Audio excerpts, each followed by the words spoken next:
It's the moment we've all been waiting for, folks, the season opener for the Oakland Raiders at home against the Los Angeles Rams. The Rams won the toss but elected to defer the kickoff, so it was Oakland's offense that got to see the field first. The long-awaited return of Chucky did not at all disappoint on the Raiders' opening drive of this game. They used a mix of runs and passes to go the distance for a touchdown right off the bat.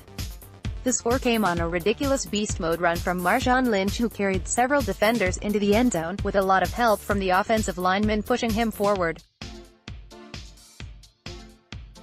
Another big play on the drive was a 45-yard catch and run from Jared Cook, which really helped set the tempo. The 10-yard Marshawn Ly touchdown run made the score 7-0 Raiders on the back of a 7-play, 75-yard drive. Oakland's defense forced a 3-and-out from the Rams after a great pass defense from CB Rashawn Melvin. Unfortunately, the Raiders went 3-and-out as well and had to punt from deep in their own territory. The Rams got to start their drive at midfield and proceeded to quickly head to the end zone. They scored on a 19-yard Todd Gurley catch and run to tie the game at 7 with extremely little resistance from the Raiders' defense.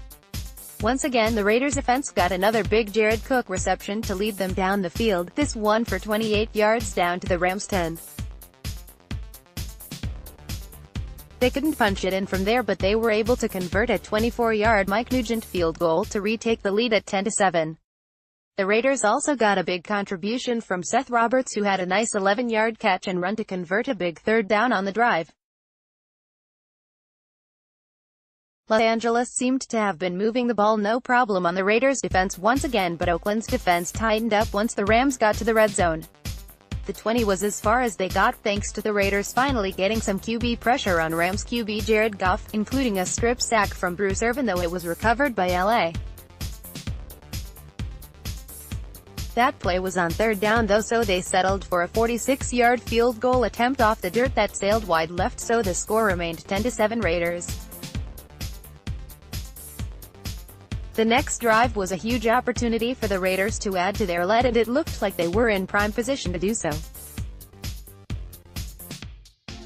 Unfortunately, they tried to go to Jared Cook one-on-one in the end zone, and Rams safety John Johnson intercepted the underthrown ball. It was a good play by the safety to end Oakland's chances to add more points to the scoreboard. LA took advantage of the big play too, with their drive leading to a 20-yard field goal to tie the game at 10. That score was thanks in no small part to a 50-yard defensive pass interference penalty from Dominic Rodgers-Cromartie. It was the second such defensive penalty from the Raiders that was completely avoidable if the defensive back had just turned their head to look for the ball. That play got the Rams down to the 19, but they'd only get down to the 2 before they had to settle for the field goal. Oakland defense again put together a solid drive that put points on the board on their next drive. They got down to the Rams' 30 before a holding penalty pushed them backwards, but a third down one-handed catch from Jalen Richard gave the Raiders a 53-yard field goal attempt. That attempt sailed to the left of the upright, but an offsides penalty allowed another attempt, and Mike Nugent nailed the 48-yard field goal to make the score 13-10 at the half. To start the game, the Rams decided to kick off, so they got the first drive of the second half. Their drive heavily featured RB Todd Gurley and WR Cooper Kupp and resulted in a game-tying field goal. It was another nice red zone stand for the Raiders defense though, and they should have had a turnover, but Leon Hall's diving attempt at an interception deflected off his hands. Hall's play was still great anyway and forced the Rams to settle for the 28-yard field goal that once again tied the score, 13-13. Both teams traded off the next few drives before the Rams got going again just before the end of the third quarter, thanks to winning the field position battle by starting at midfield again. Then they suddenly remembered they traded for speedster and Raider killer Brandon Cooks this offseason and proceeded to torch the Oakland secondary with him on back-to-back plays before the touchdown pass to Cooper Kupp made the score 20-13 Rams. It was the first time all game that the Rams had taken the lead. Unfortunately, the Raiders failed to punch back. They went 3 and out in response to losing the lead. Their defense came up with what looked like a big stop, but Rams coach Sean McVay showed balls of steel by sending their kicker out for a 55-yard field goal off the dirt. Despite missing from the dirt earlier, this time kicker Greg Zuerlein rewarded his coach's confidence by nailing the difficult kick and making the score 23-13 with just over 9 minutes left in the fourth quarter. Oakland's next drive ended in one of the most embarrassing interceptions of Derek Carr's career.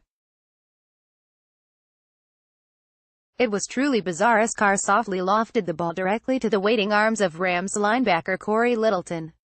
The ridiculous moment was made even worse because it came right after another great play by Jared Cook where he carried tacklers several extra yards on a 32-yard reception. What looked like signs of life for the Raiders quickly turned into a deadly mistake from Derek Carr. As what should be expected after a game-turning play like that, the Rams proceeded to eat the majority of the remaining time on a 13-play, 69-yard drive that took 4:43 off the clock and added 3 points to their lead. The 20-yard field goal made the score 26-13 Rams. I wish I could say that was what the final score was, but the Rams' Marcus Peters got a pick six on Derek Carr on the Raiders' next drive to make the score 33-13. That's what the final score ended up being.